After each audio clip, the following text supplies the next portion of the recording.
Start करते हैं। तो आज है वेव्स का लेक्चर नंबर 2। हम लोगों ने इंट्रोडक्शन पढ़ लिया था, है ना। हमने पढ़ लिया था टाइप्स ऑफ वेव क्या होती है based on the different categories. Conditional conditions हमने पढ़ी थी, उसके बेसिस पे हमने 4 कैटेगरी में पढ़ा था और हम लोग पढ़े थे ट्रांसवर्स नेचर, है ना। इसके बाद हमने कुछ प्रॉपर्टीज पढ़ ली थी, वेवलेंथ क्या होता है ना। और फिर हम लोग ने क्या निकाल लिया था, फ्रीक्वेंसी कैसे निकालेंगे, टाइम पीरियड कैसे निकालेंगे, वो सब फॉर्मूले बना लिए थे।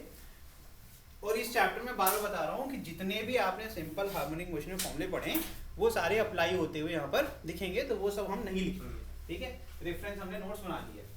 वैसे इस केस को पढ़ो ध्यान से। In plane progressive harmonic wave particle of the medium oscillate SHM, आपको पता है simple harmonically about their mean position, therefore all the formula that we study in SHM apply to the particle here also। इसीलिए मैंने जो पहले बता दिया वही बात कह रहे हैं। For example, maximum particle velocity will be a omega, where a is the maximum displacement of the object from its mean position, ठीक है। मतलब आपको अच्छे से वापस रिवाइज करवाना जरूरत तो नहीं है, अभी तो पढ़ाया है, लेकिन फिर भी अगर ये पार्टिकल है, मान लो इसकी डिफरेंस पॉइंट है x इक्वल टू 0, यहाँ से जितना ये मैक्सिमम डिस्प्लेस हो सकता है किसी भी एक डायरेक्शन में, तो ये हो गया आपका a, ये पोजीशन हो जाएगी x इक्वल टू a, ठीक है। तो इसमें दो पॉसिबिलिटी है, एक बार प्लस ए होगा या एक बार माइनस। तो ये हो गया वेलोसिटी का formula. At mean position it is 0, at extreme position similarly ये मीन पोजीशन की वेलोसिटी है और 0 कहाँ होगा, एक्सट्रीम पोजीशन पर। Similarly maximum particle acceleration will be plus minus omega square. x होता था, x वैल्यू क्या हो जाएगी, a हो जाएगी। एक्सट्रीम पोजीशन पे एक्सेलेरेशन क्या होता है 0 और मीन पे क्या हो जाएगा आपका मैक्सिमम। सही तो बोल रहा हूँ, हाँ, रेस्ट पे आ जाएगा ना, ठीक। However, the wave velocity is different from the particle velocity. This depend on certain characteristic। अब क्या है, जो wave velocity है वो किसी अलग-अलग characteristics पे depend करती है। वो क्या है, unlike the particle velocity which oscillation simple harmonically, यहाँ देखिए between plus e omega to minus। तो कह रहे हैं जो पार्टिकल की वेलोसिटी होगी वो सिंपल हार्मोनिक मोशन वाला केस ही आप लेकर चलोगे, लेकिन जब वेव वेलोसिटी कहेंगे तो उसके लिए अलग होगा।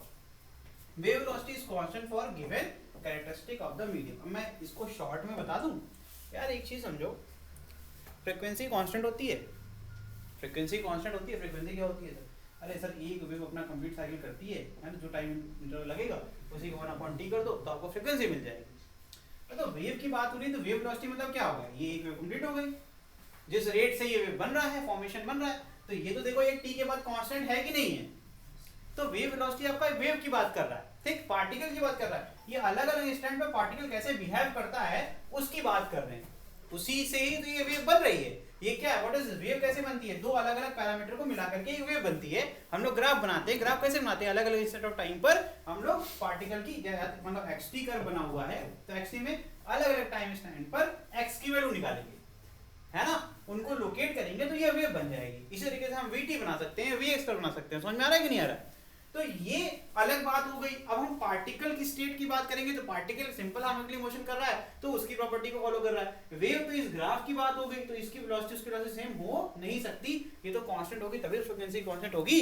अगर फ्रीक्वेंसी कांस्टेंट अगर आप कह रहे हो, इसका मतलब इसकी वेलोसिटी भी, रेट ऑफ प्रोपगेशन भी कांस्टेंट होगा, नहीं तो अलग अलग वेव नहीं बनेगी। एक जगह बड़ी बन गई, एक जगह छोटी बन गई, एक जगह फिर बड़ी बन जाएगी या छोटी बन जाएगी। समझ में आ रहा है कि नहीं आ रहा है।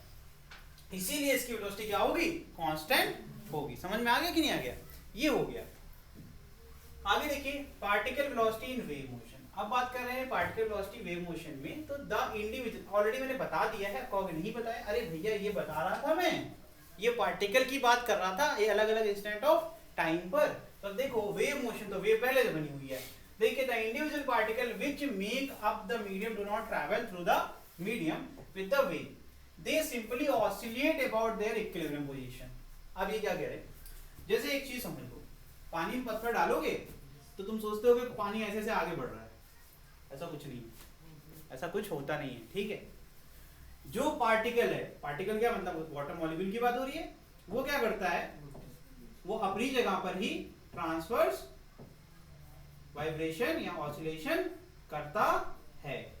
समझ में आ रहा है कि नहीं आ रहा, जिससे कि ये आपका क्रेस्ट और ट्रफ बनता है। समझ में आ रहा है कि नहीं आ रहा है, इसे कहते हैं वेव फॉर्मेशन। समझ में आ रहा है कि नहीं। बट ये एनर्जी को रेडिएट कर देता है जिसकी वजह से वेव फॉर्म हो जाती है। क्या कह रहा हूँ, डिस्टर्बेंस क्रिएट कर देता है। तुम्हें एनर्जी सुनने में अच्छा नहीं लग रहा होगा, डिस्टर्बेंस समझ पा रहे हो ना, डिस्टर्बेंस क्या होती है, डिस्टर्बेंस मतलब एनर्जी एक जगह डाली हमने तो वो आगे रेडिएट हो गई, हर डायरेक्शन रेडिएट हो गई, 360 डिग्री में रेडिएट हो गई, तो हर तरफ क्या बन जाएगा, ये वेव बन जाएगा। तो वेव मोशन पहले से पता है कि एनर्जी जो ट्रांसफर हो रही है, लेकिन एनर्जी ट्रांसफर करने में पार्टिकल अपनी जगह को छोड़ नहीं रहा है, वो सिर्फ क्या कर रहा है, वाइब्रेट करना स्टार्ट कर दे। जब भी डिस्टर्बेंस आती है, अब वाइब्रेशन को दिमाग में डालो, डिस्टर्बेंस, जब ये डिस्टर्ब होगा तो बगल वाले डिस्टर्ब करेगा, बगल वाला बगल वाले करेगा, बगल वाला अपने बगल वाले करेगा। समझ में आ रहा है कि नहीं आ रहा? इस प्रकार से ये एनर्जी रेडिएट होगी। और ये भी पता होगा आपको कि जो आपकी वेव है वो छोटी होती जाती है और फेड अवे हो जाती है, क्योंकि एनर्जी का लॉस भी हो रहा है। हमने विस्कस पढ़ा हुआ है, विस्कोसिटी पढ़ा हुआ, थोड़ा सा और एप्लीकेशन ऑफ फिजिक्स में जाते हैं, उतना है नहीं आपके सिलेबस में, मैं बता देता हूँ कि क्यों ऐसा होता है। भाई रबिंग हो रही है, विस्कोसिटी है, एनर्जी लॉस हो रही है, जब एनर्जी लॉस हो रही है तो एनर्जी ट्रांसफर कम होती जाएगी, और कम होती जाएगी तो फिर फेड अवे नहीं होगा। समझ में आ रहा है कि नहीं आ रहा?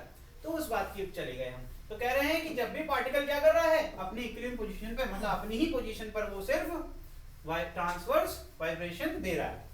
The instantaneous velocity of an oscillating particle of the medium through which a wave is traveling is known as particle velocity. किसी भी इंस्टेंट पर रोक दिया, हमें फ्रीज कर दिया वेव को, हमने कहा कि यहीं रोक दो। इस समय जो इसकी सबकी इंडिविजुअल है उसकी वेलोसिटी रिप्रेजेंट करता है कि नहीं करता? अब तुम कहोगे नहीं कर रहा। अब सुनो ध्यान से, आखिरी में बता रहा हूँ, इस बार आ ही जाएगा, वो मुझे पता है। देखना, ये पार्टिकल ऊपर चला गया, ये पार्टिकल नीचे आ गया, ये पार्टिकल यहाँ पर आपका मीन पोजीशन पे आ गया। दिस इज माई रेफरेंस ना, this is my X is equal to 0। ये इसका क्रेस्ट है, मतलब यहाँ पे x की वैल्यू क्या होगी, a होगी, यहाँ समथिंग होगी a माइनस एक्स, है ना, a माइनस समथिंग होगी, है ना, मान लेते हैं x is equal to x मान लेते हैं, यहाँ पे x इज इक्वल टू 0। क्या हम लोग का फॉर्मूला नहीं है क्या? क्या था वेलोसिटी का फॉर्मूला? अरे velocity is equal two plus minus a omega. अरे a से ही तो, अगर ओमेगा चलो मान ले सबका कांस्टेंट मान लिया, तो मान लिया हमने ओमेगा कांस्टेंट, a की वैल्यू से दिख रहा है कि दिख रहा है कि velocity will be different for different position. Okay, समझ में आ रहा है? तो इस तरीके से हम क्या कर सकते हैं, we can find the value of velocity of particle. किसी भी इंस्टेंट भी बात हो रही है, तो एक्चुअल में जो आज आपको पहली बार सीखने को मिलेगा, ये मैं आपको 10 मॉलिक्यूल बना के दिखा रहा हूँ, ठीक है? अरे 5 मान ली, ठीक, कंटेनर के अंदर, ठीक। ये क्या है, रेस्ट पे है, रेस्ट पे है, सारे क्या है, मीन पोजीशन पे है कि नहीं, x इज इक्वल टू 0।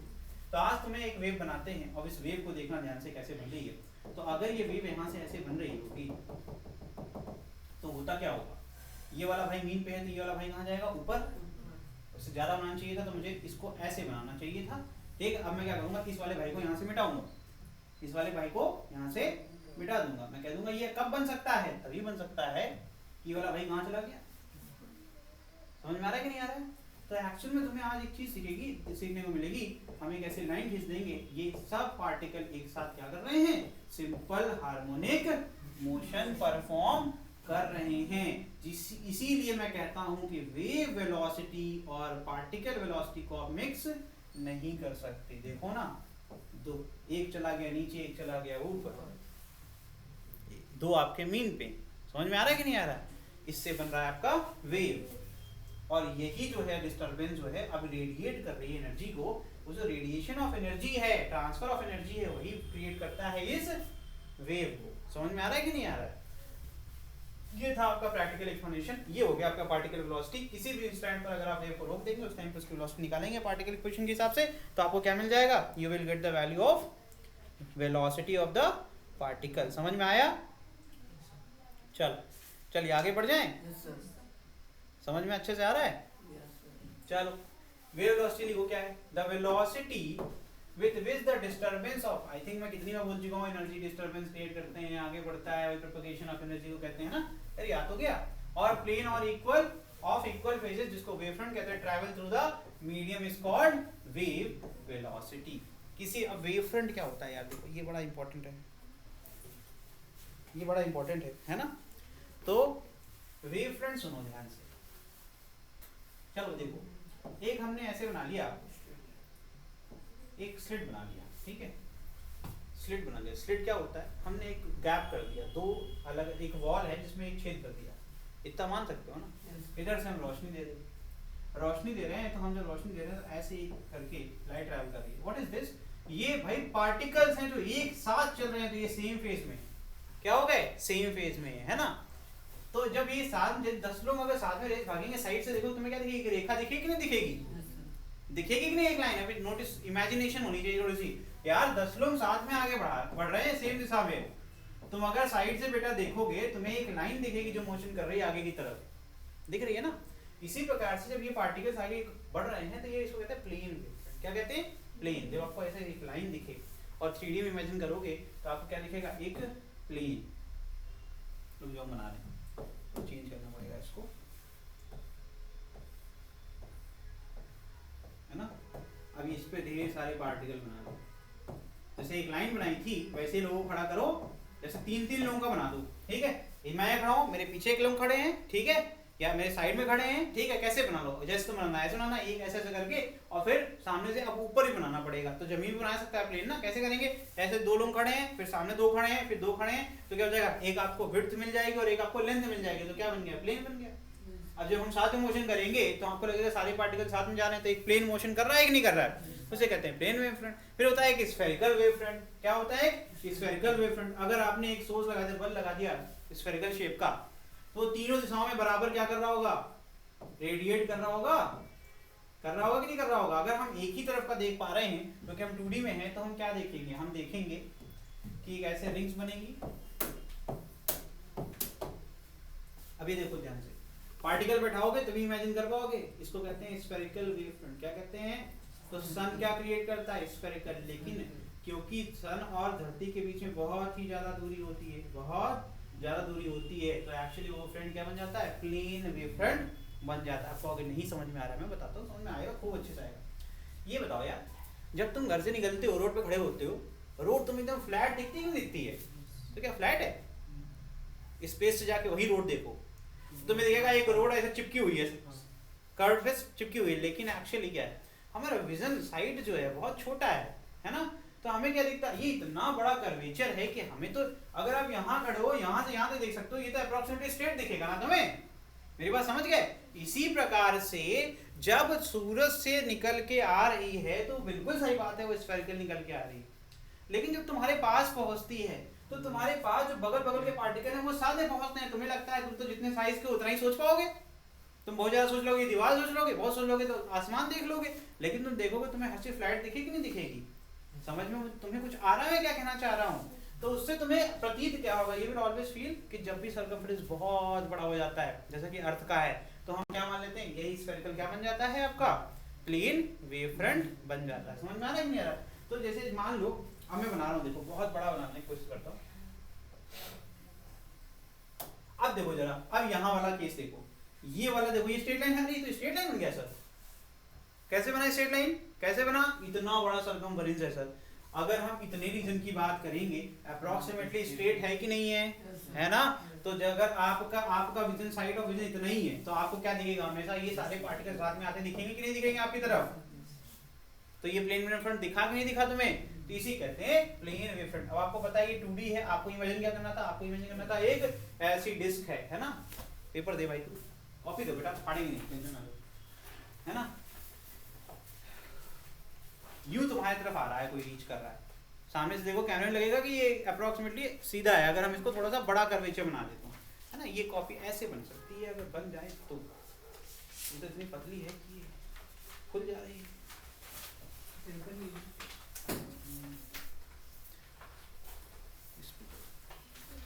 कुछ हो नहीं पा रहा। हाँ ये ठीक है, ये ठीक है ना, इट इज विजिबल, है ना? ये कर्व दिख रहा है, हाँ ठीक है, वेरी गुड। ये दिख रहा है, ये स्फेरिकल वेव फ्रंट हो गया। अब इस पेज को खराब करना हो तो इस पे एक एक डॉट डॉट बना लो, और उसके बाद एक लोग सामने खड़े हो जाओ, एक लोग लेकर के आओ, तो आपको लगेगा कि ये सब साथ में आ रहे हैं। समझ में आ रहा है? ये एक्सपेरिमेंट बहुत सिंपल है, ठीक? यू विल फील कि ये सारे पार्टिकल्स आपकी तरफ रीच कर रहे हैं। आप बस इस पे इसको बना दो, सारे डॉट बना दो, एंड आफ्टर दैट यू, जब आप ऐसे करीब लेकर आओगे तो यू विल फील कि ये सारे पार्टिकल आपकी तरफ आ रहे हैं। लेकिन आपको भी पता रहेगा ये वाला पार्टिकल पीछे रहेगा, ये वाला पार्टिकल पहले पहुंच जाएगा। मेरी बात समझ रहे हो? नहीं समझ रहे हो? बीच में जो सेंटर में रहेगा सबसे ज्यादा उभरा वही रहेगा, वो पहले तुमको टच करेगा, उसके बाद एक टाइम लैग होगा, उसके बाद पीछे वाला करेगा, उसके बाद पीछे वाला करेगा, इस तरीके से। लेकिन सोचो एकदम फ्लैट है ऐसे। अब ये कॉपी सीधी कर दी, ठीक है? अब ये आ रही है, अब जब ये आएगा सारे साथ में आएंगे और सारे साथ में ही तुमको टच करेंगे, तो ये जो क्रिएट हुआ ये क्या हुआ? Plane wave front. तो वेव फ्रंट होता क्या है कि इमेजिनरी आप प्लेन मान लेते हो या इमेजिनरी 3D ऑब्जेक्ट मान लेते हो, जिसमें सारे जो पार्टिकल जो उस पर बैठे हुए हैं वो सेम वेलोसिटी से साथ में मोशन कर रहे हैं, ठीक है? लाइट के केस में सारे पार्टिकल स्पीड ऑफ लाइट से ट्रैवल करते हैं, साउंड में स्पीड ऑफ साउंड से ट्रैवल करते हैं। समझ में आ गया कि नहीं आ गया? लेकिन दोनों में आपको एक तरीके का दिखे कि नहीं, वेव फॉर्मेशन दिखे कि नहीं, ट्रैवलिंग जो होगी वो एक तरीके से होगी कि नहीं होगी, हो जाएगी। ठीक, अगर आप नहीं मानते हैं कि लाइट आपकी वेव फॉर्मेशन में ट्रैवल करती है, क्योंकि मैं मानता हूं कि आपने अभी 10 तक की लाइट पढ़ी है, स्ट्रेट लाइन मानोगे भाई? स्ट्रेट लाइन में चलेंगे तो दिखेगा वेव फ्रंट, तो स्ट्रेट लाइन मान लो। ठीक है, समझ गए? तो ये था वेव फ्रंट के बारे में जानकारी, तो मैंने ये आपको करके दिखाया। ठीक, तो वेव फ्रंट अगर तुम्हें कहीं देखने को मिल जाए तो उसको लेके डरना नहीं है। देखो इक्वल फेज मतलब वेव फ्रंट। अगर हम ये पड़ोसी वाले को देखेंगे और खुद को देखेंगे तो हमें लगेगा ये हमेशा मेरे साथ है, जैसे बेस्ट फ्रेंड की डेफिनेशन होती है, लेकिन कुछ दिन में सब जो है, और भाई बहन का बेस्ट फ्रेंड नहीं होते, वो तो खून का रिश्ता है, उसमें तो झेलना ही पड़ेगा, है ना, ऑप्शन नहीं होता हमारे पास। ठीक है, समझ में आ रहा है? वो तो बेस्ट फ्रेंड के ऊपर वो एपिक वाला रिलेशन है ना, उसमें कुछ ऑप्शन नहीं है, लड़ोगे फिर जाना ही पड़ेगा, है ना, घर नहीं छोड़ दोगे, घर छोड़ दोगे। ठीक है, तो ये देखो, ये भी स्किप देखो, ये निपटी गया।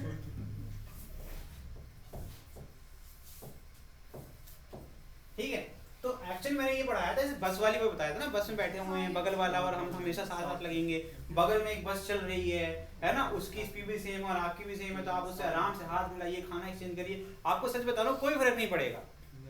ट्रेन के अंदर होता है क्या? ट्रेन में सब बैठे हुए हैं, आप बगल वाले खाने फेंक के दे रहे हो, क्या ऐसा कभी होता है कि खाना कहीं और चला गया? नहीं हो सकता, कभी ट्राई कर लेना। अगर तुम कैच कैच भी खेलोगे, अगर कांस्टेंट वेलोसिटी पर आपकी ट्रेन मोशन कर रही है तो आपकी बॉल सीधे उसके पास जाएगी, अनटिल अनलेस ब्रेकिंग और एक्सेलरेशन वाला केस हो।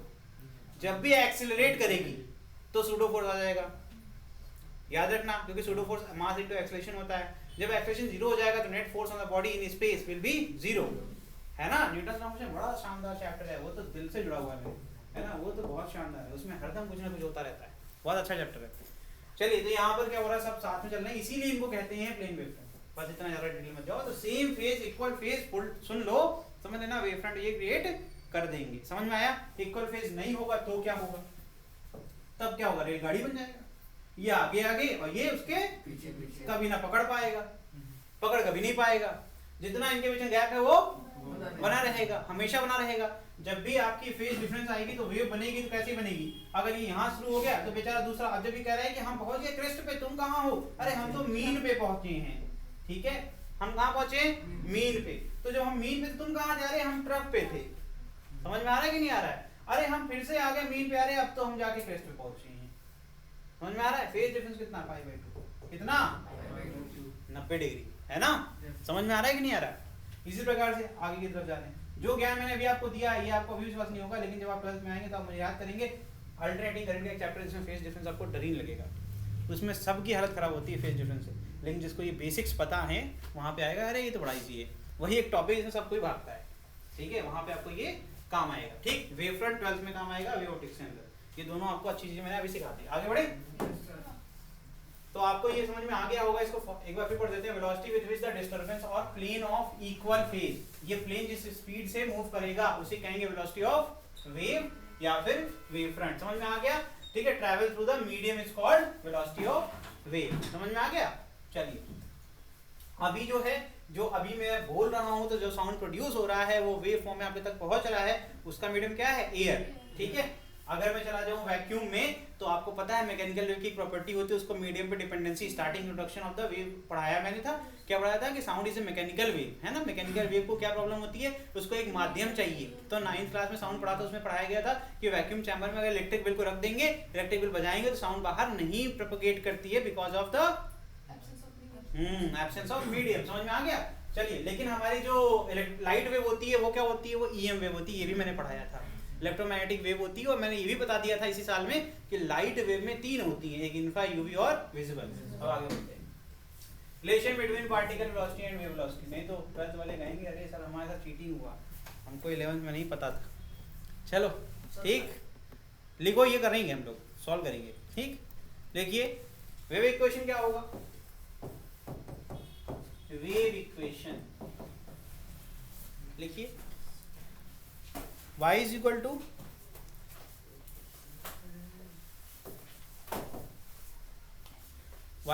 to a sin omega t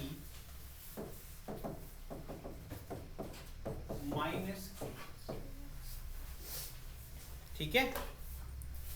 particle velocity क्या हो जाएगा, partial differential velocity differential of wave equation, wave velocity is equal to partial differential of y with respect to,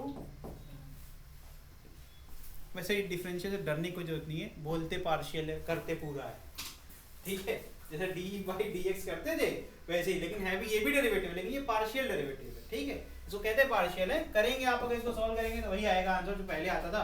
क्या आएगा, क्या सिखाया था मैंने, मैं नहीं बताऊंगा, आपको करना है। मैंने स्ट्रिक्ट बताई थी ना आपको, मैंने कहा था ओमेगा टी या कुछ भी आ जाए तो हमें ढूंढना है कि टी के रिस्पेक्ट में जो रहेगा उसके आगे जो लिखा है उसको बाहर निकालो, तो ए ओमेगा पहले निकल गया और साइन का आ जाएगा कॉस, क्या आ जाएगा a omega cos omega t minus k x, ठीक है ना। के एक्स क्या है, जो इनिशियल डिस्टर्बेंस तुमने प्रोवाइड करी तो तुमने फोर्स ही तो लगाया होगा ना जिससे डिस्प्लेस होगा, तो ये हो जाएगा, ठीक है। चलो देखो भाई हम कर देते हैं इसको, तो ये जाएगा ए ओमेगा, अब क्योंकि ट्रिक का इस्तेमाल करेंगे वो नॉलेज आपके पास ऑलरेडी है, ठीक है, डन। वेव वेलोसिटी लिखो, वेव वेलोसिटी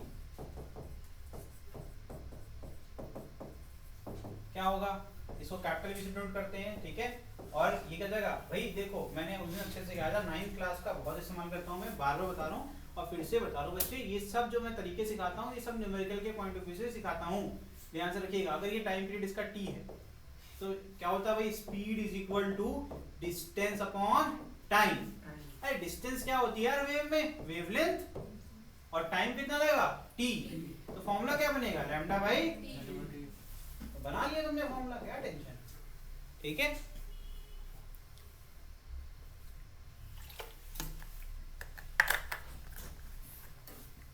ठीक है, टी क्या होता है 2 पाई बाई ओमेगा, तो ये जगह लैम्डा ओमेगा अपॉन 2 पाई।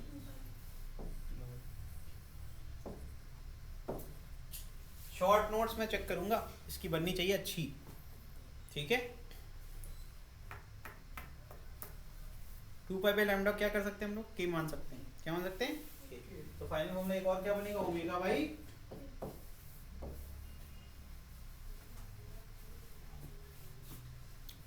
ठीक है।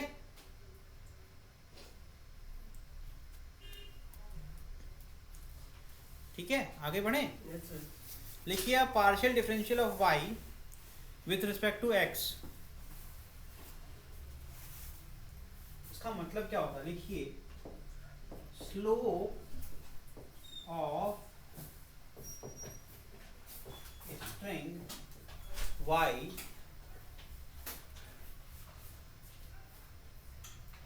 at the point x,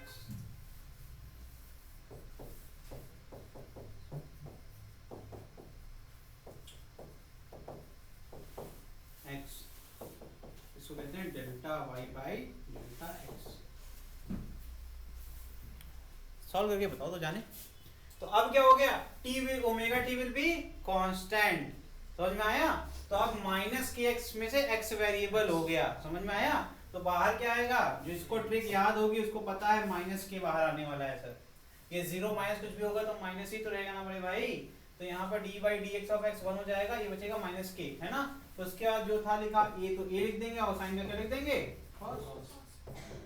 नहीं पचाना मुझे पता है, जिसको नहीं पचा सुनो ध्यान से, डिफरेंशिएशन बहुत इजी होता है जब चेंज ऑफ वेरिएबल, सुनो लड़की, चेंज ऑफ वेरिएबल कंसेप्ट होता है, एक मैंने पढ़ाया हुआ है, बेसिक में पढ़ाया हुआ था। डिफरेंशिएशन ऑफ साइन का क्या होगा, कॉस होगा, इतना तो याद होगा ना। लेकिन यहाँ x होता तो सॉल्व कर लेती, यहाँ x तो है नहीं, यहाँ तो कुछ एक्स्ट्रा आ गया। तो इसमें एक सिंपल कंसेप्ट होता है, कांस्टेंट हो तो पहले लिख लो, a को बाहर लिख लो, ठीक। फिर साइन को क्या होता है कॉस, तुम कॉस करके पूरा लिख लो, लिख लिया। फिर जो तुमने एज्यूम किया x, उसको डिफरेंशिएट करोगे x के रिस्पेक्ट में। तो ओमेगा टी माइनस के एस का डिफरेंशिएशन करोगे तो omega T will be constant, and constant का डिफरेंशिएशन 0 हो जाएगा। माइनस में k क्या है, कांस्टेंट बाहर आ जाएगा, D by D x of x 1 हो जाएगा। तो बचेगा 0 माइनस के, दैट इज माइनस के, यही बचेगा ना बच्चे। तो माइनस के मल्टीप्लाई करोगे तो मैंने पहले लिख दिया। तो मैंने एक ट्रिक बना ली थी, मैंने कहा था इसको पहले सॉल्व कर लो, बाकी सब तो ऐसे ही कर देंगे। तो इसमें से ढूंढो कि हमारे वेरिएबल के साथ कौन है, तो जो वेरिएबल साथ नहीं है तो उसको देखो ही, मतलब इसको छुपा लो 0। फिर वेरिएबल साथ कौन था, k, तो k को उठा के बाहर कर लो, अगर वेरिएबल की पावर 1 है तो। अगर वेरिएबल पावर क्या है 1, अदर देन 1 होगी तो तब ये वेरिएबल भी रहेगा, तब ये वेरिएबल भी रहेगा, क्योंकि पावर 1 से ज्यादा होगी तो ये पक्का बच जाएगा n-1 में। तो क्या करेंगे, तब जो जितनी पावर इसकी होगी उस पावर को मल्टीप्लाई करोगे और इसको बेचारे को उस पावर से एक माइनस वन करके रख लोगे। तो अगर ये मान लो इसी में बना देते हैं कि एक्स स्क्वायर होता है, तो ट्रिक क्या होती, तो कहते हैं पहले 2 आगे ले आओ, माइनस के को आगे ले आओ और फिर x की पावर 2 माइनस 1, तो x बचेगा ना, तो माइनस 2 के x को पूरा उठा करके बाहर कर दो और उसके बाद सिंपल इसको a cos omega t minus k x square लिख दो। समझ में आया कि नहीं आया? तो ये भी मैंने यही बता दिया, काम करेगी ट्रिक हर जगह, ध्यान रखना बस तुम, ठीक। तो ये हो गया तुम्हारा, ठीक। तो अगर हम ओमेगा मल्टीप्लाई और डिवाइड करें तो हमारा एक रिलेशन बन जाएगा विद रिस्पेक्ट टू हम चेंज इन वेरिएबल। मतलब अगर हमें किसी ने स्लोप बता दिया, क्वेश्चन देखो मैं बताता हूँ न्यूमेरिकल में क्या पॉइंट ऑफ व्यू, इसको पढ़ाने क्या मतलब है, क्योंकि स्लोप तो कोई सिग्निफिकेंस रिप्रेजेंट तो कर नहीं रहा है, इसका कोई सिग्निफिकेंस है क्या, कोई सिग्निफिकेंस नहीं है, लेकिन सवालों में तुम्हारे साथ छेड़छाड़ होगी, वो जानबूझ के स्लोप दे देंगे और तुम कहेंगे, तुम कहोगे यार टी के रेस्पेक्ट में है नहीं, सॉल्व कैसे करें, पूछ देगा वेव वेलोसिटी बता दो, या वेव वेलोसिटी दे देगा तुमको, कह देगा कि आप वो निकालिए, क्या कहते हैं उसको, अरे वो पुरानी वेलोसिटी कहते हैं, हाँ ये पार्टिकल वेलोसिटी निकालिए, है ना, ये कह देंगे पार्टिकल वेलोसिटी निकालो, क्या करोगे, रोगे बैठ के, रोना नहीं है, सॉल्व करना है, देखो कैसे करेंगे, इसको आगे बढ़ाते हैं। तो यहाँ से एक बहुत सिंपल सा एक जुगाड़ है, जुगाड़ समझते हो ना, हम लोग को पता है मैथ के नियम के अंदर काम करेंगे तो हम सब कुछ सही करेंगे। तो मैथ कहता है कुछ भी मल्टीप्लाई करो और डिवाइड करो तो कोई दिक्कत की बात नहीं है, तो इसी को आगे बढ़ाते हैं। यहाँ से आ जाएगा आपका del Y by del X equal to minus K A, मैंने कहा ओमेगा मल्टीप्लाई कर लिया सर जी और ओमेगा डिवाइड, और फिर यहाँ क्या बचा था, यहाँ बचा था कॉस, कॉस था ना, क्या था बच्चा आगे बताइए जरा मुझे, ओमेगा टी माइनस, यही तो था। अब ढूंढो, अभी पीछे एक फॉर्मूला पढ़ाया हुआ है वेव वेलोसिटी का, ठीक है, उसमें जाओ, उसमें देखो कुछ मिल रहा है क्या काम का, हाँ बताओ, के चाहे तो हम लोग कुछ बना सकते हैं, बताओ के क्या बना था, तो यहां से लिख सकते हैं अपन minus 1/v delta Y by delta t, कैसे, जाके डेल्टा वाई डेल्टा टी की वैल्यू पुट करो, क्या था, a omega cos omega t minus k x, बचेगा क्या, के अपॉन ओमेगा, क्या बचेगा, k upon omega. Wave velocity का फॉर्मूला जाके देखो पीछे क्या है, कहाँ गया भाई, गायब हो गया, ये देखो, अरे भाई ये आ जाएगा 1/v, v is equal to क्या था, ओमेगा बाई के, 2 पाई बाई, उसको हमने क्या लिया था, 2 पाई बाई लैम्डा को हमने लिया था ओमेगा, जिसको याद नहीं पीछे जाके देखिए, नोट अभी लिखवाइए यार, अभी भूल जा रहे हो इतनी जल्दी। देखो तो माइनस के और आपका upon omega will act as 1 wave velocity, यहाँ से a omega cos omega t minus k x बन जाएगा आपका डेल्टा वाई बाई, यहाँ से आ गया, यहाँ से रिलेशन आ गया minus VP upon capital V is equal to delta Y by, जाके मिला दो इधर,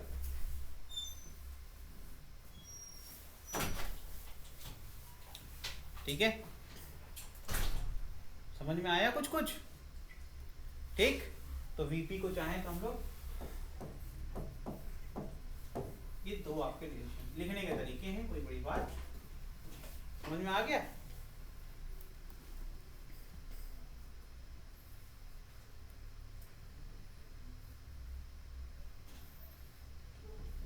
समझ गए रिलेशन। तो अगर किसी ने तुमसे कह दिया वीपी निकालो बिना D delta Y by delta T किए, क्योंकि हम तुमको इक्वेशन नहीं देंगे, हम तुमको वेव वेलोसिटी देंगे और स्लोप दे देंगे, तो क्या दोगे, क्या कह दोगे, वेव वेलोसिटी को मल्टीप्लाई कर दो स्लोप ऑफ द ग्राफ, आपको क्या मिल जाएगा, पार्टिकल की वेलोसिटी।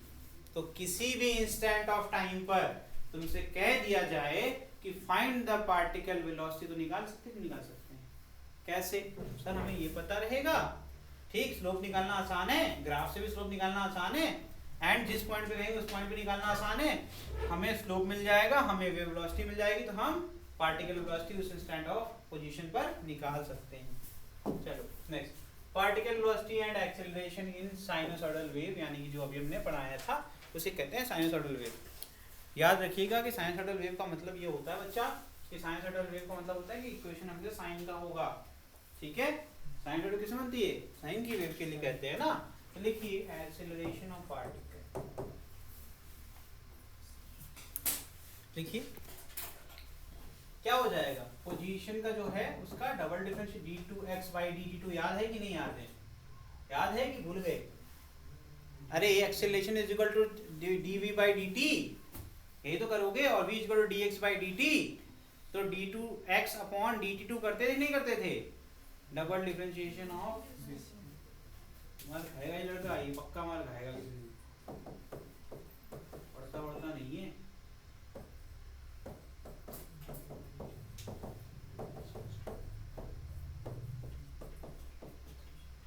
भाई मुझे जेल में भेज देना, मैंने ऐसे मजाक में कहाँ मार खाएगा, जनता वाले लड़के की शिकायत कर दे, सर के पढ़ाने का तरीका सही नहीं है, मारने की बातें करते हैं, निपटा दो, समझ गए? याद रखा करो यार, याद नहीं रखोगे तो क्या करोगे? यहाँ पर जो y का इक्वेशन है वो किसका फंक्शन है? वो x का भी है और t का भी फंक्शन है। तो ये यहाँ पर 2 वेरिएबल वाला फंक्शन है, तो x t दोनों वेरी कर रहे हैं। सिंगल वेरिएबल होता, अब ये एक नया तरीका है रिप्रेजेंट करने का। तो सुन लो ध्यान से, कोई ऐसा इक्वेशन जिसमें दो चीज़ें वेरी कर रही हैं, जिनकी वजह से आपका वैल्यू बदल जाए। जैसे y का इक्वेशन देखोगे ध्यान से, तो y इज इक्वल टू क्या था? a sin omega t minus k x पे भी डिपेंडेंट है और t पे भी डिपेंडेंट है। समझ में आया? इसको 2 वेरिएबल इक्वेशन कहते हैं। अभी तक आपने सिर्फ 1 वेरिएबल पढ़ा है, ठीक है? ये 2 वेरिएबल है, तो 2 वेरिएबल में एक बार आप एक वेरिएबल के रिस्पेक्ट में करेंगे, एक बार दूसरे के रिस्पेक्ट में करेंगे, ठीक है? चलिए कोई बात नहीं, अभी बस इतना लिख लीजिए, मैं करवा दूंगा, ठीक? तो अगर हम इसको सॉल्व करें तो क्या आएगा हमारा? माइनस ओमेगा स्क्वायर, लिखिए, डिफरेंशिएशन आपको नहीं देंगे करने के लिए, a sine omega t minus k x, sine omega t minus k x, ठीक है? और एक आपका, हाँ ठीक है, हो गया, ठीक है? आप कहोगे नहीं अरे यार हम किसके रिस्पेक्ट में करना चाहते हैं? सिर्फ t के रिस्पेक्ट में करना चाहते हैं ना, 2 बार डिफरेंशिएट किसके लिए करेंगे? t के लिए। तो हमेशा kx हमारा क्या हो जाएगा? वो बात अलग है कि जब भी आंसर आएगा तो हम x की वैल्यू को ध्यान रखेंगे कि अगर x अलग अलग है तो हमारा आंसर अलग अलग आएगा। लेकिन डिफरेंशिएशन तुमने क्या बोला? You want to differentiate with respect to time only ना, तो ये डिफरेंशिएशन का क्या होगा? टाइम के रिस्पेक्ट में ही होगा। अब इसका सॉल्यूशन कितना सिंपल है sir, a sin omega t minus kx, तो जब t के रिस्पेक्ट में करोगे, 2 वेरिएबल हो या 10 वेरिएबल हो, हमें क्या करना है? हमने किसके रिस्पेक्ट में करना है वो ध्यान रखते हैं ना। तो t के रिस्पेक्ट में करेंगे तो t वाले टर्म को पकड़ेंगे सिर्फ, ये हमारे लिए हमेशा कांस्टेंट हो जाएगा। अदर देन t वाला जितना भी टर्म्स होगा वो सब क्या होंगे? कांस्टेंट के ट्रीट किए जाएंगे। यही नियम सिखाया था मैंने आपको। तो यहाँ पर d बाई dt जब करेगा तो a sin को बन जाएगा a cos omega t minus kx, और ओमेगा t का डिफरेंशिएशन एक बार करेंगे तो क्या आएगा? ओमेगा बचेगा। तो बन गया omega a cos omega t minus kx, एक बार हो गया। इसने कहा 2 बार करो, फिर दोबारा करेंगे तो अब a ओमेगा कांस्टेंट बाहर चला गया, अब cos करेंगे तो माइनस साइन आएगा, तो हमने माइनस साइन कर दिया, फिर omega t minus k x लिख दिया, फिर से ओमेगा टी किया तो एक ओमेगा और बाहर आ गया। तो टोटल फॉर्मूला क्या बना? Minus omega square sine omega t minus, बस यही तो किया, ठीक? अगर ध्यान से मैंने देखा तो मैंने ये पाया ये तो y को रिप्रेजेंट करता है, तो मैंने कहा कोई बात नहीं, इसको ऐसे लिख दो, ब्रैकेट लिख दो x, y is a function of x and t, दोनों का फंक्शन है, ये तो बस रिप्रेजेंटेशन है ना, ठीक?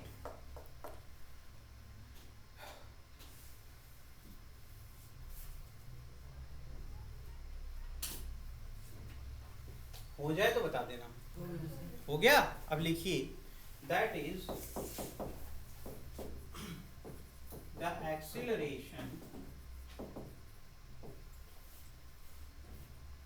Of the particle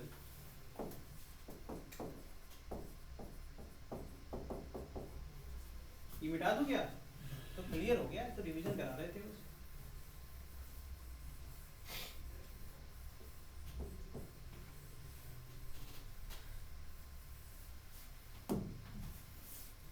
That is the acceleration of the particle equals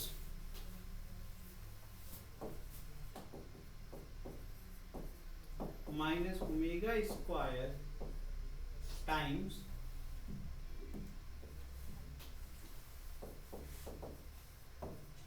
its displacement।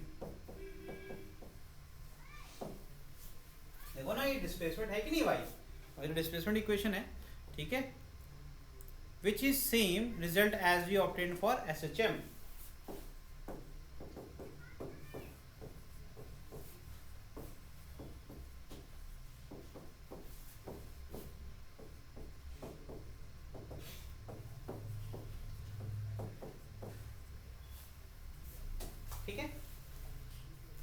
AP is equal to क्या आ जाएगा,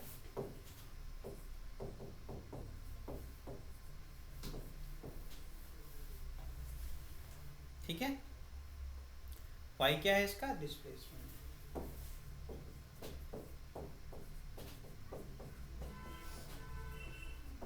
ठीक है बेटा, ये हो गया रिलेशन।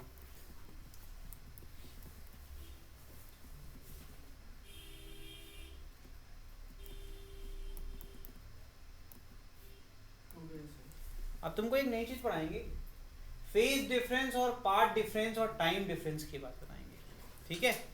अच्छा ये बताओ, फेज डिफरेंस अब क्लियर है कि नहीं, उसके लिए दो चाहिए, दो पार्टिकल के बीच में देखेंगे, है ना, या फिर नहीं, ऐसे दो पार्टिकल ना बोलो, दो पार्टिकल के अभी मैंने बताया कि पार्टिकल की जगह से नहीं जाता है ना, डिस्प्लेस नहीं हो रहा है। आप ये सुन लो, आप कहो कि सर दो वेव बना दो, दो डिफरेंट पार्टिकल अलग वेव फॉर्म कर रहे हैं, हमने दो टैंक में पानी ले लिया और दोनों में कंकड़ डाल दिया, एक में ज़्यादा तेज मार दिया और एक में धीमे मार दिया, तो वो दोनों में जो वेव फॉर्मेशन होगी that we can compare it, right. तो फेज डिफरेंस क्या होगा, अगर साथ में सब सेम पैटर्न पे मिलेगा, सेम टाइम पे क्रेस्ट बनेगा और सेम टाइम पे ट्रफ बनेगा दोनों में, तो फेज डिफरेंस 0। एक में जब क्रेस्ट बन रहा है, दूसरे में मीन पोजीशन पर रही है, तो 90 का गैप हो गया, π/2 हो गया। समझ में आ रहा है कि नहीं आ रहा? एक जब ना क्रेस्ट पे है ना फिर वो मीन पर है, वो बीच में 45 डिग्री पर π/4 पर है, ठीक है, तब आपका वो मीन पे है तो π/4 का डिफरेंस हो गया। इसी प्रकार π/3 हो सकता है, π/2 हो सकता है। समझ में आ रहा है कि नहीं आ रहा? तो phase difference I think quite clear हो गया, व्हाट इज फेज डिफरेंस। तो हम possibility of phase difference we can write it as, right, 0 हो सकता है, π/2 हो सकता है, 180 हो सकता है, 3π/2 हो सकता है, 2π हो सकता है, 5π/2 हो सकता है। मतलब अभी 2π का मतलब इसके बाद का समझो, अरे 2π एक सर्कल कंप्लीट हो गया, मतलब एक साइकिल, सर्कल ना बोलो, साइकिल कंप्लीट हो गई, भाई जागे ही नहीं अभी, भाई इसके बाद जाग रहे हैं। समझ में आ रहा है कि नहीं आ रहा है? तो इतना बड़ा फेज डिफरेंस हो गया, ठीक।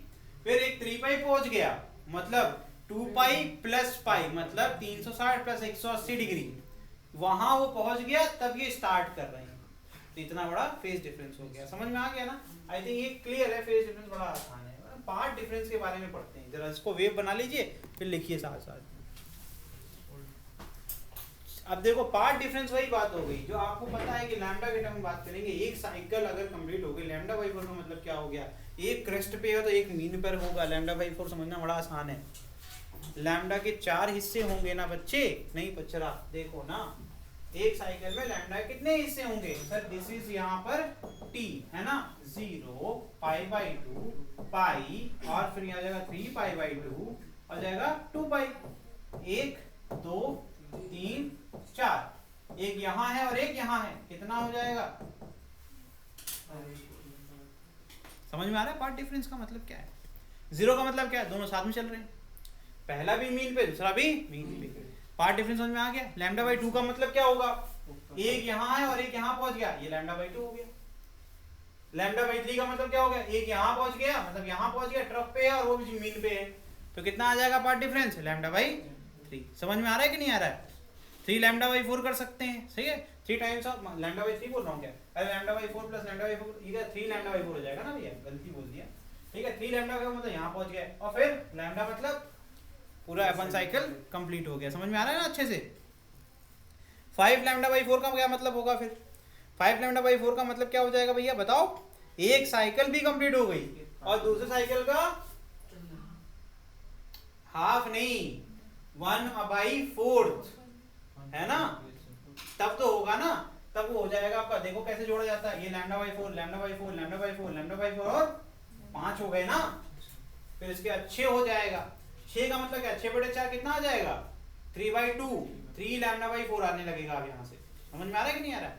इस तरीके से, तो उसको 3 λ/4 करना, λ/2 है, 2 दूनी 4, 2 3 6, 3 λ/2 कहाँ आएगा, यहाँ। अरे तुम कहोगे सर ये 6 λ/4 है, बेटा डिवाइड कर लो, 3 λ/2। समझ में आ गया? इसका क्या आएगा, अब डिवाइड नहीं हो सकता, 7 λ/4 फिर लिखेंगे, फिर आपका फिर एक और हो जाएगा 8 λ/4 का मतलब कितना हो गया, 2 लैम्डा, है ना, और यहाँ पर जब आ जाएगा ये जाएगा 8 λ/4 दैट इज इक्वल टू, तो ये हो गया तुम्हारा पार्ट डिफरेंस। अब फिर से यही सेम प्रोसेस को फेज और लैम्डा के टर्म में ना बोल के टाइम के रेस्पेक्ट बोलने लगो, तो टाइम साइकिल देखो 1 मिनट में 4, तो t/4 t/4 t/4 और t/4। अब कहेंगे एक 0 पर है, कहाँ चला गया, कहाँ चला गया, क्रेस्ट पे, तो इनके बीच में कितना होगा t/4, यहाँ पर t/2, यहाँ पर 3t/4, यहाँ पर t। समझ में आ रहा है कि नहीं आ रहा है? अभी टेबल बना लूं, अब मेहनत कम करनी पड़ेगी हमको। ठीक है, समझ गए ना? ये है ग्राफ, बना लिए थे कि नहीं? बना लो, अगर नहीं बनाया कोई बात नहीं, ये चैप्टर बहुत ही आसान है, बस थोड़ा सा इंटरेस्टिंग बनाना पड़ेगा हमको, हम बना देंगे। चलिए देखिए भाई, अब कुछ क्वेश्चंस कर लेते हैं। पहला क्वेश्चन क्या कह रहा है, given below are some example of wave motion state in each. ये थ्योरेटिकल है, ये आप कर सकते हैं, ठीक है, दिस इज योर होमवर्क। नहीं कर पाएंगे तो पूछ लीजिएगा मुझसे। पढ़ देता हूँ मैं क्वेश्चन, ठीक है। वेव मोशन ट्रांसवर्स है या लॉन्गिट्यूडनल है या दोनों का कॉम्बिनेशन है। ये कुछ आपके पास एग्जांपल से आपको बताना है कि यहाँ लॉन्गिट्यूडनल होगा या फिर ट्रांसवर्स होगा, दोनों होगा। Motion of kink in a long coil spring produced by displacing. एक experiment we can do it, वो जो होता है ना, वो स्प्रिंग को रिलीज करते हैं तो हम देखते हैं नीचे वाला जो है वो होता है ना, जो स्प्रिंग बड़ी सी होती है, सडनली हम उसको कंप्रेस कर छोड़ दें और फिर हम उसको रिलीज कर दें, पूरा फ्री फॉल करवाएं, हम देखते हैं नीचे जाता है, नीचे वाला हिस्सा रुक जाता है, फिर ऊपर वाला कंप्रेस होता है। तो एक्चुअली वो क्या है, ये जो अभी हमने पढ़ा है ना, क्या हो रहा है, आपका पहले एक्सपैंड हो रहा है, फिर उसका पहले तो कंप्रेशन होगा, रिस्टोरिंग फोर्स जब तक खत्म नहीं होता तब तक नीचे वाला हिस्सा रुका रहेगा, और जैसे ही वो वापस होगा तो वापस उसका एनर्जी उसको नीचे कर लेके चला जाएगा। तो ये सब जो है आजकल बड़ा ट्रेंडिंग है। तो मैंने आपको बता दिया, wave produced in a cylinder containing a liquid by moving its piston. ठीक है, सिलेंडर के अंदर पिस्टन मूव करते हैं तो क्या होता है, back and fourth. Way produced by motor boat selling in water. जब पानी पे नाव चलती है, ठीक है, तो पीछे एक पंखा लगा होता है, वो घूमता है तो आगे तरफ पुश आता है। Ultrasonic wave in air produced by vibrating quartz crystal. Vibrating quartz crystal क्या करेगा, अल्ट्रासोनिक वेव जो प्रोड्यूस कर रहा है, तो अल्ट्रासोनिक वेव मैंने बताया, तो आपको अल्ट्रासाउंड मैंने बताया ना, यूवी वाली जो रेडिएशंस होती है वो कौन सी होती है, तो उसमें कौन सा वाला होगा, लिखवा दूं? उम्मीद तो नहीं तुमसे। लिखो, पहले वाले में लिखो ट्रांसवर्स एंड लॉन्गिट्यूडनल, ठीक है, दूसरे में लिखो लॉन्गिट्यूडनल, तीसरे में लिखो ट्रांसवर्स एंड लॉन्गिट्यूडनल, लास्ट वाले में भी लॉन्गिट्यूडनल, ठीक है। तो मैं ऐसे टी एंड एल लिख देता हूँ शॉर्ट में। This is transfer and longitudinal, this is transverse, this is longitudinal, actually this is L,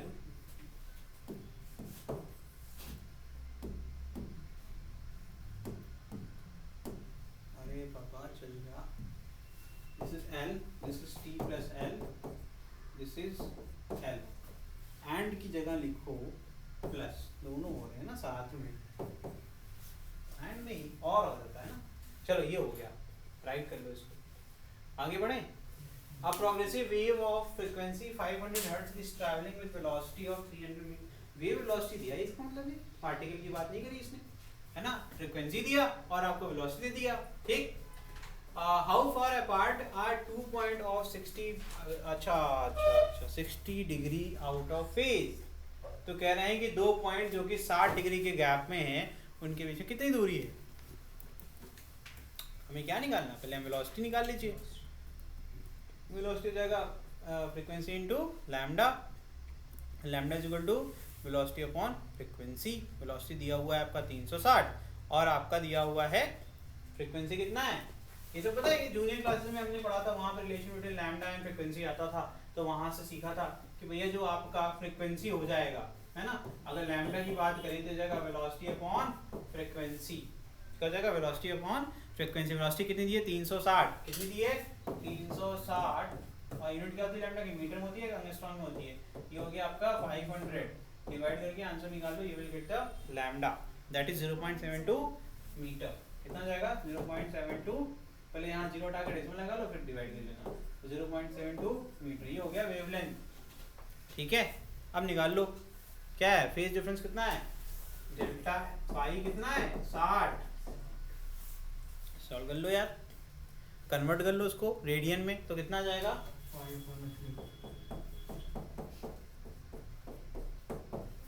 5/3, ठीक है।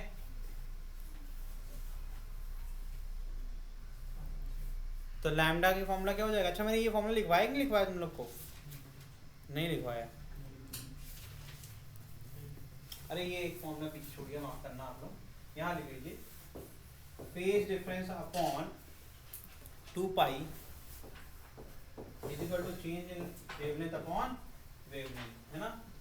इज इक्वल टू जो टाइम डिफरेंस है, time difference upon time period.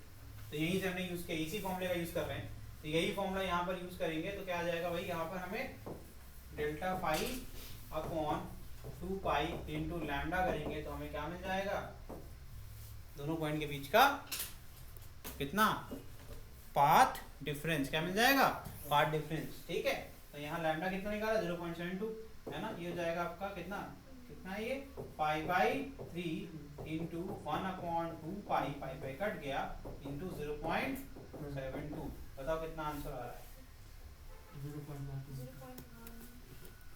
जो भी आ रहा है सही आ रहा है, 0.12 मीटर। यस 0.12 मीटर, 6 से डिवाइड करोगे 0.12 आएगा, 0.12 meter. This is your answer. ठीक है, समझ में आया कैसे यूज करेंगे। Last lesson, one on the average a human heart is found to beat 75 times in a minute।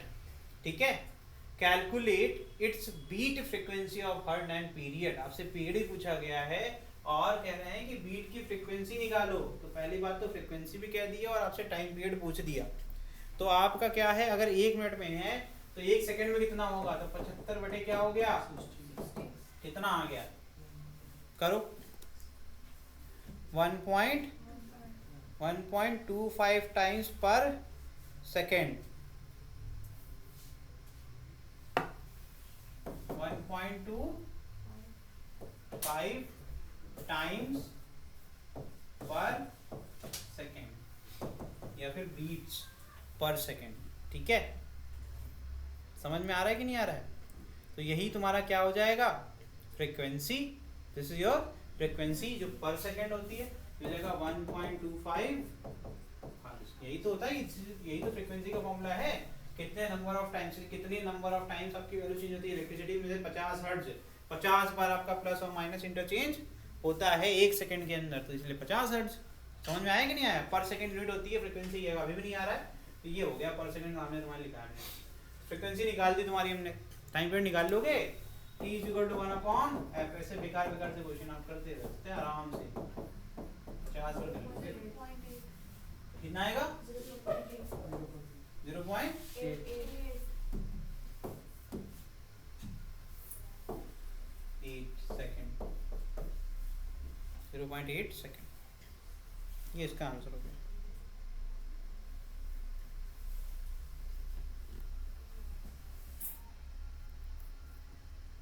आगे बढ़े, एक और क्वेश्चन कर लो। A man generates a symmetrical pulse in a string by moving his hand up and down at t = 0. The point is his hand moves downward. The pulse travels with a speed 3 meter per second on the string and his hand passes 6 times in each second। 6 बार वो ऊपर नीचे करता है। उस time पे आपका जो pulse है वो कितने से चल रहा है, 3 मीटर पर सेकंड वेलोसिटी दिया हुआ है। From the mean position, then the point on the string at distance 3 meter will reach its upper extreme first time at t = to। तो कह रहे हैं 3 मीटर दूरी पर जो भी पॉइंट होगा वेव पे, वो अपने एक्सट्रीमा पे किस टाइम इंटरवल पर पहुंचेगा। सवाल समझ में कुछ आया। एक आदमी एक स्ट्रिंग को क्या कर रहा है, ऊपर नीचे कर रहा है, और 1 सेकंड में कितनी बार कर रहा है, 6 बार कर रहा है। समझ में आ रहा है कि नहीं आ रहा है। वो 6 बार करेगा तो 6 बार तो क्रेस्ट क्रिएट कर ही दिया। एक बार क्रेस्ट, ट्रफ, क्रेस्ट, ट्रफ, फिर क्रेस्ट, और 3 आपके क्रेस्ट हो गया और 3 क्या हो गए, ट्रफ। एक और बना दे तो काम हो जाएगा। ठीक है, अब कह रहे हैं उससे 3, पहले तो आप लैम्डा निकाल लो यार, खत्म करो। फ्रीक्वेंसी ऑफ वेव निकालो, नंबर ऑफ टाइम्स अपॉन जो आपका एक बार में क्या कर रहा है, क्रिएट कितना कर रहा है, 2 हो जाएगा, 6/2। तो फ्रीक्वेंसी कितनी हो जाएगी, 3 हर्ट्ज। नहीं पचा, अरे भाई 3 बार ऊपर 3 बार नीचे 6 बार हो गया तो 3 ही हर्ट्ज होगा।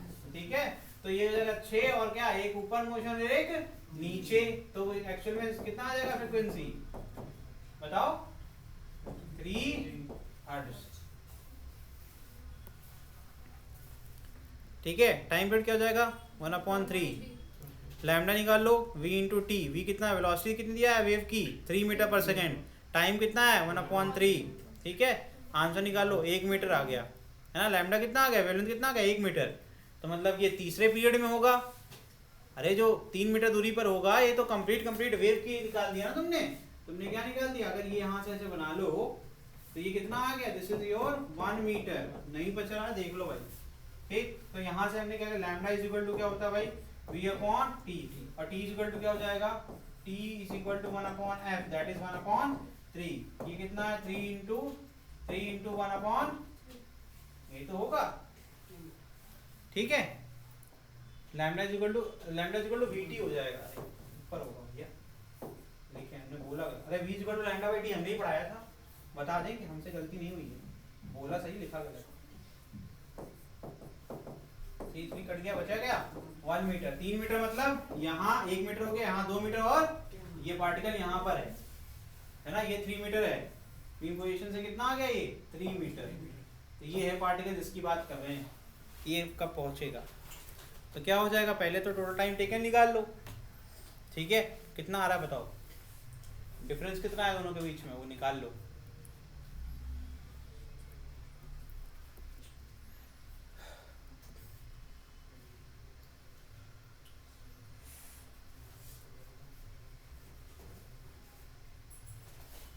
अरे गधों, अगला क्रेस्ट कब होगा? 3t/4 पर। ये पॉइंट कब पहुंचता है? 3t/4, यही तो होगा ना। यहां से यहां तक कितना हो गया? ये पॉइंट हो गया सर 3t का। ये कितना पॉइंट हो गया? 3t का। इसके बाद जो अगर क्रेस्ट पे जाना है तो इसको t/4 और चलना पड़ेगा, है ना। अगर हम करें इसको ध्यान से तो क्या आ जाएगा आपका? देखो ये जाएगा 3/3 प्लस 3t/4, यही तो इसका आंसर है।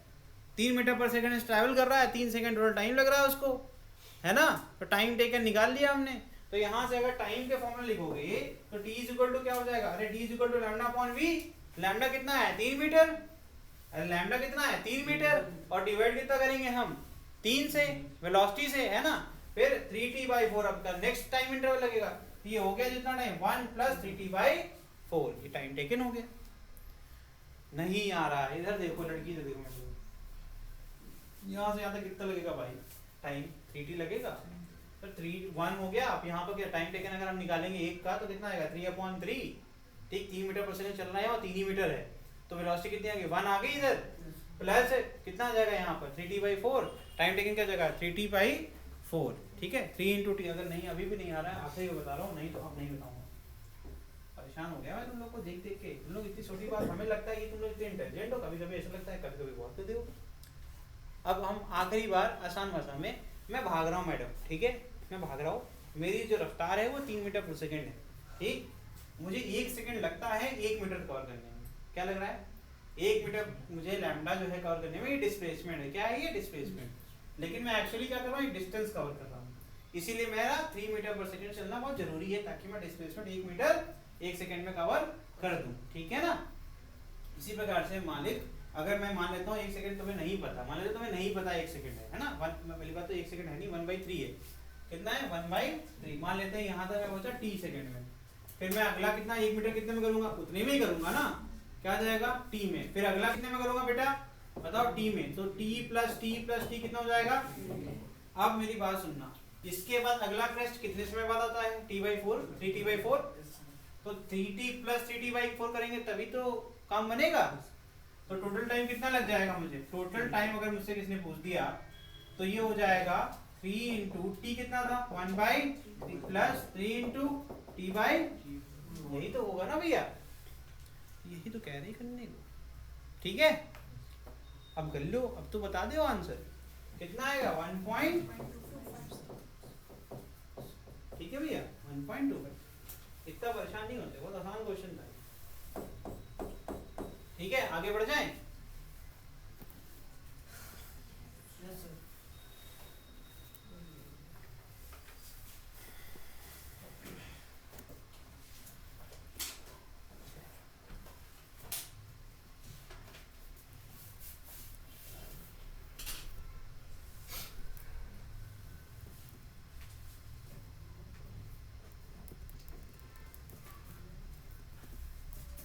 चलो भैया आगे बढ़ो। और ये equation of plane progressive wave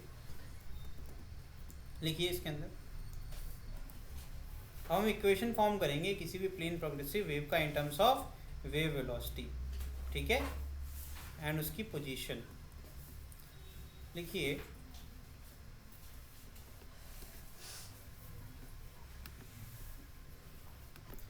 चलिए देखिए, मान लेते हैं कोई पार्टिकल, देखो बहुत अच्छा फिगर बना हुआ है, इसलिए आपको लिखने की जरूरत नहीं पड़ेगी। आपको पता है 90% ऑफ द इन्फॉर्मेशन मैंने ऑलरेडी दे दी है आपको, बस कब कंक्लूड करने की बात है। क्या मैंने आपको पहले से कहा था सारे पार्टिकल आपके मीन पे ऐसे रहेंगे, एक ही लाइन में रहेंगे, है ना, डिस्टर्बेंस नहीं है। फिर मैंने एक डायग्राम बनाया था जिसमें वेव बनाई थी, और मैंने आपको बताया था कि पार्टिकल अपनी जगह से ऊपर नीचे। अब दूसरा वाला ग्राफ देखो ध्यान से, अब ये लिखने क्या हो सकता है बताओ, इसको तो आप ऐसे ही समझ जाएंगे, इतने इंटेलिजेंट हमारे बच्चे हैं। ये 3 नंबर बेचारा यहाँ था, यहाँ से कहाँ चला गया, ऊपर। 2 नंबर यहाँ से कहाँ चला गया, थोड़ी ऊपर। फिर ये क्रेस्ट पे नहीं है, ये इसी प्रकार से ये भी थोड़ा ऊपर चला गया, ये अपनी जगह पकड़ा रहा है, ये भी अपनी जगह पकड़ा रहा, ये कह रहा है ऊपर नहीं जाएंगे, हम नीचे जाएंगे, है ना, जहां सब जाएंगे वहां हम बिल्कुल नहीं जाएंगे। तो 2 ग्रुप हो गए, ठीक है। ये कुछ नंबर ऑफ पीपल है, इनमें 2 गुट बन गए, एक इधर जा रहा है, दूसरा उसके विपरीत जा रहा है। जब ये इधर से इधर आएंगे तो वो इधर आएंगे, है ना। जब कुछ लोग होते हैं ना, एक ग्रुप होता है आगे बैठता है, एक ग्रुप होता है एकदम पीछे बैठेगा, दोनों में 36 का आंकड़ा, बीच में मीडिएटर होते हैं, है ना। आगे वाला पर्ची पास करेगा पीछे जाएगा, पीछे वाला पर्ची पास करेगा आगे आएगा, होता है एक क्लासरूम अगर स्कूल गए हो, नॉर्मल, ठीक है। यही तो पॉलिटिक्स है दुनिया की, है ना, एक पक्ष है और एक विपक्ष। लेकिन अगर आप विपक्ष को निपटा दे तो कोई सब पक्ष में ही आ जाएंगे, तब फिर ये वेव कैसी बन जाएगी, तब डीसी बन जाएगी, डीसी। आगे बढ़ेंगे, सब फिजिक्स से रिलेटेड है भाई, कोई बातें ऐसी नहीं है फिजिक्स से रिलेटेड ना हो। देखो तो ये वेव फॉर्मेशन आपको मैंने सिखाया था, राइट। अब इसी चीज के बारे में हम लोग पढ़ने जा रहे हैं, इसी का एक जनरल फॉर्म बनाएंगे। तो यहाँ पर देखिए, अगर कोई भी एक हम मान लेते हैं, late a simple harmonic motion progressive wave, SHM progressive wave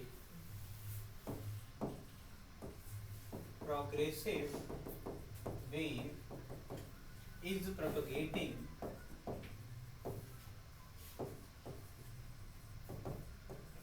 in some medium या in medium, किसी माध्यम, क्योंकि ये आपको अच्छे से पता होना चाहिए, जब भी साउंड पढ़ रहे हैं बच्चे तो साउंड के लिए मीडियम बहुत इंपॉर्टेंट है, बिना मीडियम के तो प्रोपगेशन ही नहीं होगा, ठीक है। समझ में आ रहा है कि नहीं आ रहा है, आगे बढ़ जाए, ठीक है। along पॉजिटिव x डायरेक्शन, ये भी लिख लीजिए,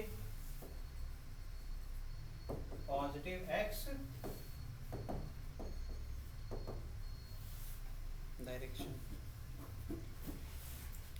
ठीक है, हो गया।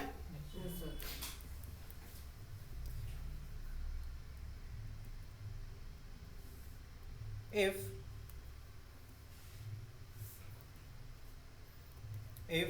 y is the displacement of particle, if y is the displacement of the particle,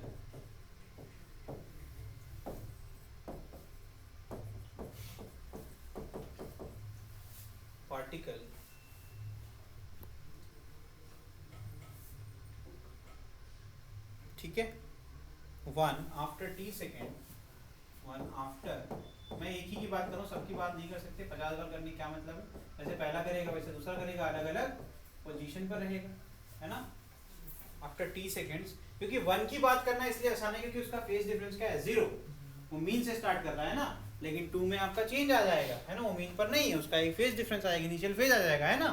और 3 के लिए इनिशियल फेज π/2 हो जाएगा, इसी प्रकार से आगे की तरफ, है ना। तो अलग अलग डिस्प्लेस होता है, यहाँ t सेकंड पे करेंगे तो आपको पता है, आपने एसटीएम पढ़ा हुआ है, तो y इक्वल टू क्या जाएगा, a sin ओमेगा t, यही तो लिखेंगे ना आप लोग, लिखिए फिर फटाफट। तो y equal to a sin omega, तो a क्या है उसका कहते हैं मैक्सिमम वैल्यू या फिर एम्पलीट्यूड भी कहते हैं उसको। This is my equation number 1, ये मेरा इक्वेशन नंबर 1 हो गया, ठीक है।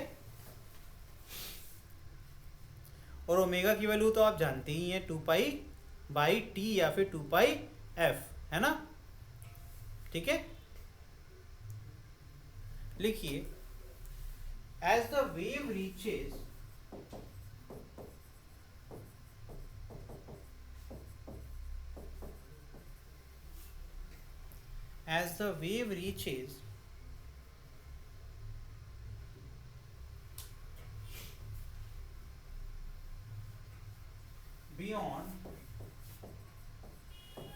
पार्टिकल, मतलब आपने बोला वेव, बोला दिमाग में डिस्टरबेंस, है ना, जैसे डिस्टरबेंस 1 के बियॉन्ड पहुंचेगा, है ना, beyond particle 1, the particle start oscillating, the particle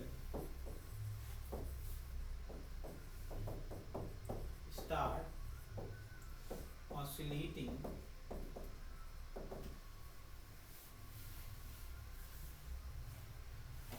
ठीक है। If the speed of wave be small v, if the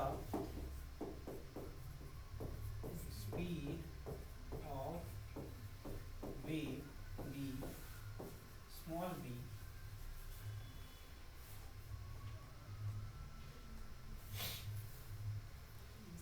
then it will reach the particle 6, then it will reach particle 6 दिख रहा ना, particle 6 उसमें figure में है, जो कि x दूरी पे है ना,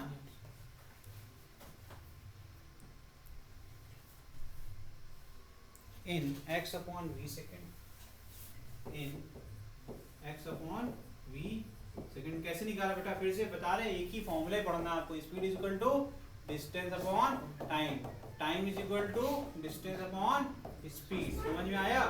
तो मुझे निकालना था कि ये वेव अगर ट्रैवल कर रही है, अब ध्यान सुन लो बेटा, आखिरी बता रहा हूँ, बहुत सिंपल बात है, अब इसमें कुछ भी ऐसा नहीं है, जो 1 वाला पार्टिकल अपनी पोजीशन पे करेगा, यहाँ से डिस्टर्बेंस क्रिएट कर रहे हैं तो बगल वाला डिस्टर्ब हो रहा है, वो जब डिस्टर्ब हो रहा है तो अपने बगल वाले कर रहा है, फिर वो बगल वाले कर रहा है, ये लेकिन कर क्या रहे हैं, अपनी जगह अपने मेन पोजीशन पे ही ऑसिलेट करेंगे, ठीक है। अब ध्यान से देखना कि जब ये, जो मैंने कहा कि जब ये डिस्टर्बेंस हो रहा है, जब इन सारे डिस्टर्बेंस को कलेक्ट करते हैं तो हमें एक वेव मिलती है, इसे कहते हैं वेव वेलोसिटी, ठीक। तो डिस्टर्बेंस कैसे ट्रांसफर होता है उसी कहते हैं वेव। अब वेव वेलोसिटी कब तक पहुंचेगी 6 के पास, जो कि ऑलरेडी डिस्टर्ब हो चुका है, सारे डिस्टर्बेंस है ना, ये कितना टाइम लगेगा यहाँ से यहाँ तक पहुंचने में, प्रोपगेट होने में। मतलब अगर तुमने पहले वाले को ऐसे टैप किया, पहले वाले को टैप किया, तो ये डिस्टर्बेंस कितनी देर में पार्टिकल नंबर 6 तक पहुंचेगी, वो टाइम तुमने निकाल लिया x/v। यहाँ v क्या है, जो आपका वेव वेलोसिटी है, वेव वेलोसिटी, याद रखना ये बात। आगे लिखिए, therefore the particle 6 will start oscillating, therefore the particle 6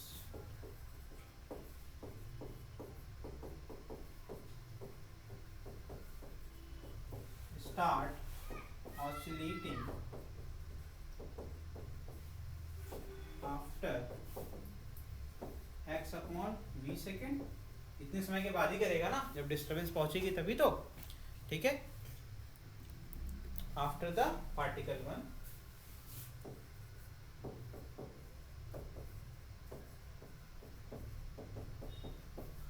particle 1 के बाद करेगा ना, ये कि पार्टिकल 1 के साथ करेगा, नहीं, पार्टिकल 1 के बाद। समझ में आ रहा है, यही तो समझाया था मैंने, है ना।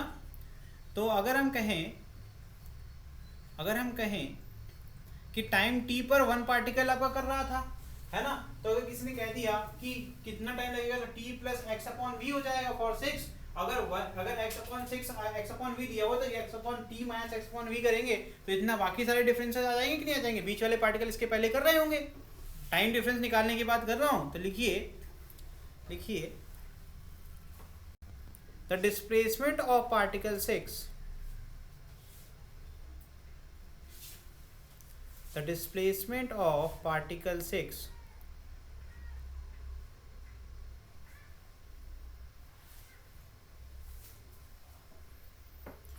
at time t, full stop लगा लेना आगे, the displacement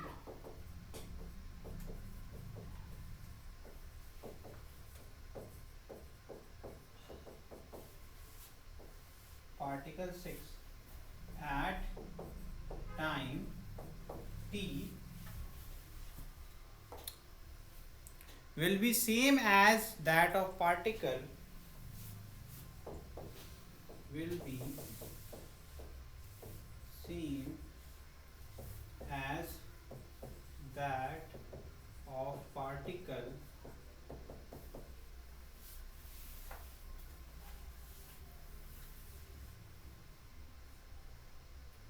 1 at time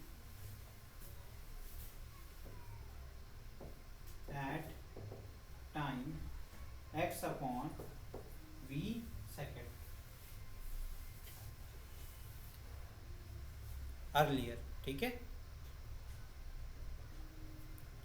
that is T में से कितना घटा दें, x minus v, x upon v, ठीक है।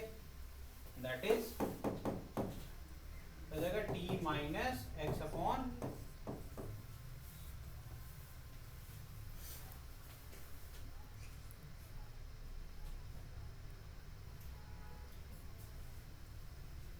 तो इसका मतलब मैं कह सकता हूं कि अगर डिस्प्लेसमेंट ऑफ पार्टिकल 1 और 6 को कंपेयर करेंगे तो मैं कह सकता हूं डिस्प्लेसमेंट ऑफ पार्टिकल 1 एट क्या हो जाएगा t minus x upon v second will be same as displacement of particle 6, ठीक है, at time t placed at distance x दूरी पर रखा हुआ पार्टिकल 6 का जो डिस्प्लेसमेंट होगा t टाइम पर उतना ही आपका 1 का होगा t minus x upon v पर, ठीक है। तो नया इक्वेशन कैसा दिखेगा देखिए, y is equal to a sine क्या आ जाएगा ये t minus x upon v, ठीक है। ओमेगा क्या होता है 2 पाई n और k क्या हो जाएगा ओमेगा अपॉन v, 2 पाई n या फिर 2 पाई f, ठीक है, 2 पाई f, ठीक है। y इज इक्वल टू क्या होगा भाई, आपको अच्छे से पता है y इज इक्वल टू होता है जनरल फॉर्मूला ए sign omega t minus k x, जहाँ पे आपको पता है कि इज इक्वल टू क्या हो जाएगा ओमेगा अपॉन वेव वेलोसिटी,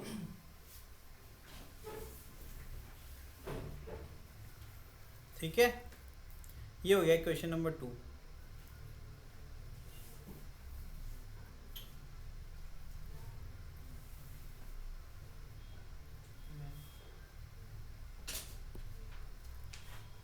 ठीक है, अगर हम सबकी वैल्यू पुट करें यहाँ पर तो हम इसको एक और फॉर्म में लिख सकते हैं।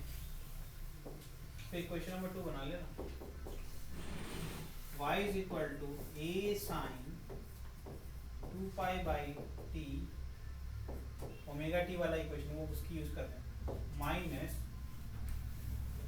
2 पाई बाई के क्या हो सकता है 2 पाई बाई लैम्डा इंटू, ठीक है। समझ में आ रहा है कि नहीं आ रहा है, ये लिख डालो कैसे, क्या हमने k को 2 पाई बाई लैम्डा लिख दिया, ओमेगा को 2 पाई बाई टी लिख दिया, ठीक है। ये भी एक फॉर्मूला आपका बन के तैयार होगा,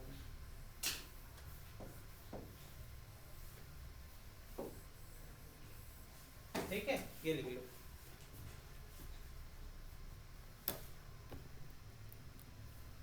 और अगर हम फिर से वापस से 2 पाई को हम अगर चाहें तो बाहर ले सकते हैं कि ले सकते हैं, तो यहाँ से क्या आ जाएगा एक लास्ट फॉर्मूला हो जाएगा y is equal to a sine 2 pi small t upon capital t minus x upon, है ना बेटा। ये हो गया तुम्हारा 4 फॉर्मूले y के, ये आपके जनरल इक्वेशन हो गया, ठीक है।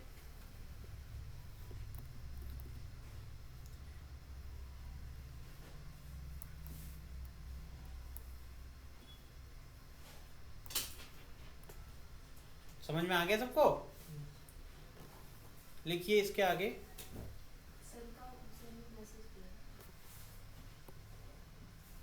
हमें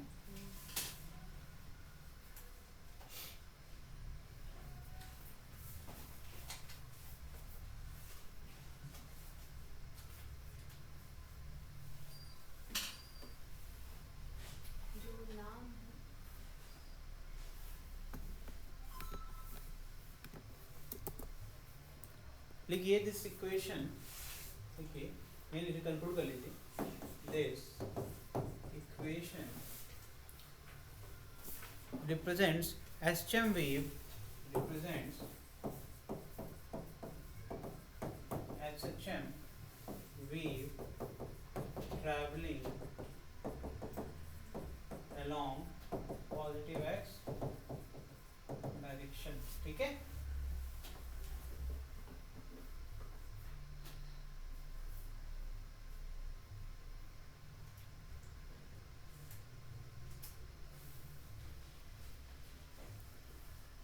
For यहाँ लिखो, for wave traveling along minus x axis, the equation will be y is equal to a sin 2 pi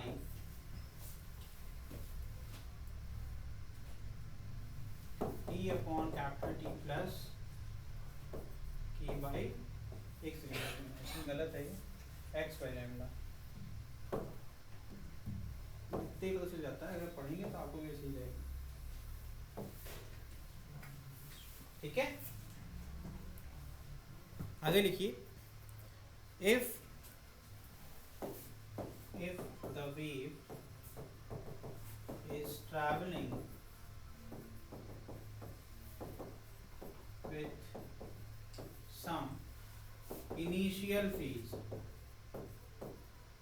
phi, तो इक्वेशन में क्या चेंज आ जाएगा, अगर इनिशियल फेज का मतलब आपका अगर लैग कर रहा है तो पीछे रहेगा और लीड करेगा तो आगे रहेगा, तो इक्वेशन कैसा दिखने लगेगा बताओ। अगर प्लस एक्स के लिखेंगे तो क्या आ जाएगा, for plus x, for positive x, ठीक है। वाई इज इक्वल टू हो जाएगा a sine 2 pi t upon capital t minus x upon lambda plus minus five, ठीक है।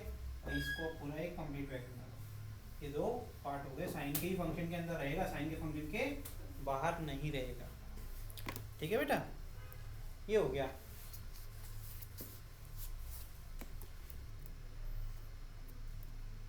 ठीक है,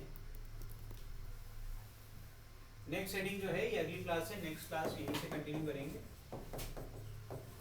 अगली क्लास में लोग पढ़ेंगे velocity of transverse mechanical wave, ठीक है। चलिए आज के लिए इतना।